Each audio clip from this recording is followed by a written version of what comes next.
Hello, welcome to Scrap Time. My name's Christine, and in this video I'm going to be using the Dina Wakley Media gloss sprays to do a stamping resist technique. So in a previous video I showed you the gloss sprays. They're a glossy acrylic spray. They're not a regular spray like a dye ink or that. They're actually an acrylic paint. And I showed you 10 different ways to use them. But this time I'm going to show you how you can use them for a stamping technique, and we're going to do the resist. So when you use them, you want to shake them up. You can hear there's the little ball bearing in there. And I'm using a fairly large stamp here. This is an Art Foamy stamp, and I think it's one of Julie Balzer's designs. It was a release that came out a few years back, but Art Foamy still has lots of great designs you can get. So I'm going to, because it's bigger, I'm going to spray a bit bigger area. Now it's pooling a little there, but it should still be okay. We can move it around to make sure the stamp gets covered. Can look, we can see there's some areas that don't have any ink.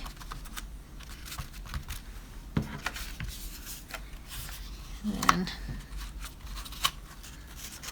let's see, it's pretty good. I'd probably just do this with foam stamps, because acrylic stamps and rubber stamps are usually a lot finer, or that they won't absorb the paint as much, and you may not get the crisp image you want. Whereas here with the foam stamps, you get it's pretty cool little image there. I'm going to put that aside and wash it off, and I'm going to first off wipe off my area, because we want to work here.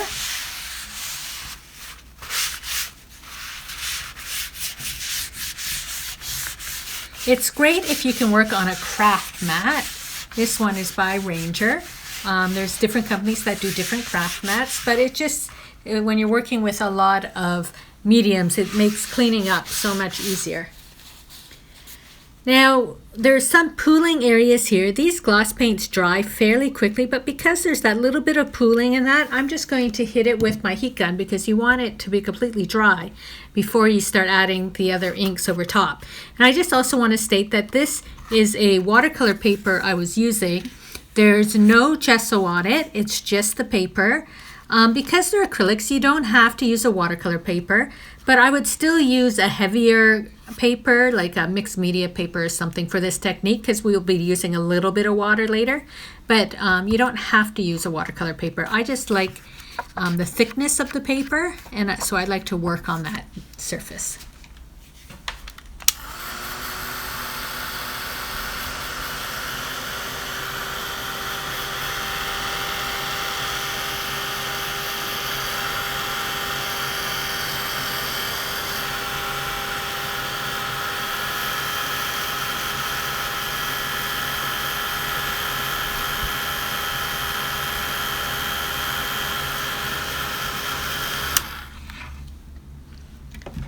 Cool a bit, and then I'll see if that area is dry.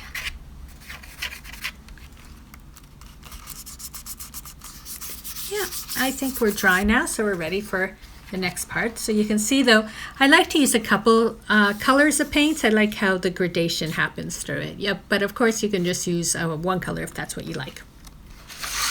So I'm going to use Ripe Persimmon and Picked Raspberry. I like to use these little cubes. I just find them easy, but of course I have the large cubes, and I could easily use the large ones as well, like the large distress pads, but it's just easy. So I'm going to start by putting color around, and I like to use opposite colors. So if you were to use like greens and blues with this, then the image will just sort of blend into the background a lot more, versus if you use opposite colors like the pinks and the oranges, it just makes that image pop a bit.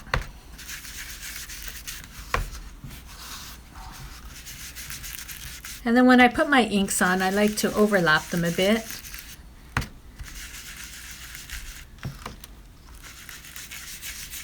So because that paint is glossy, it's easily resisting the inks.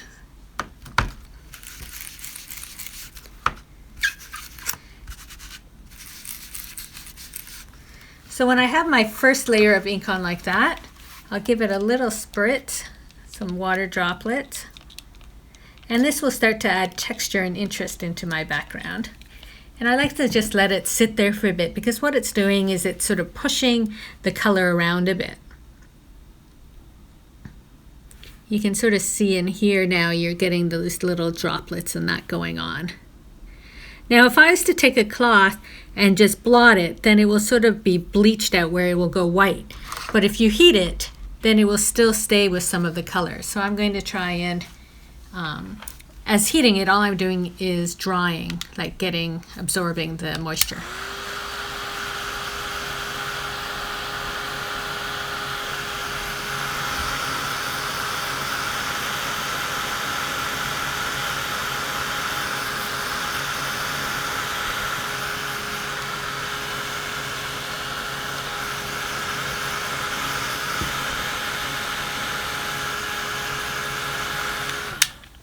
Now I still have some big drops, but I don't want to be heating it the whole time, so I'm going to use my cloth, and you can see the difference, how now it's sort of bleached out, how much whiter it is versus this one over here, it still has that orange base.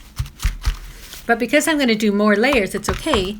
I'm going to go over it, but now you can see where it was bleached out, it's that much pinker.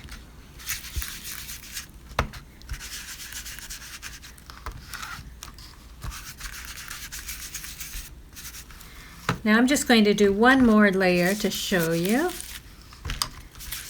But you can do layer upon layer of this and get some really cool, interesting backgrounds.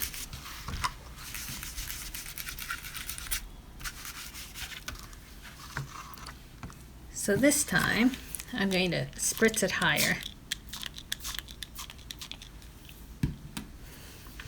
And again, I'm just going to let it sit for a minute. I'll put my inks aside.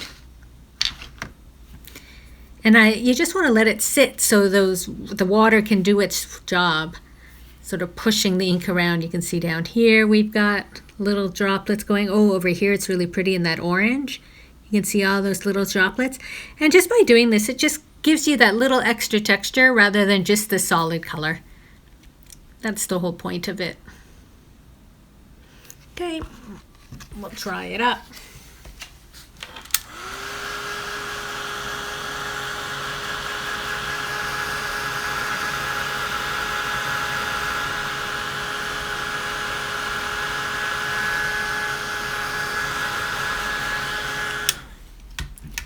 I'm going to leave it like that. There's still some water droplets, but because this is my top layer, I don't want to go in there. I don't want big white spots, so I'm just going to let it dry naturally.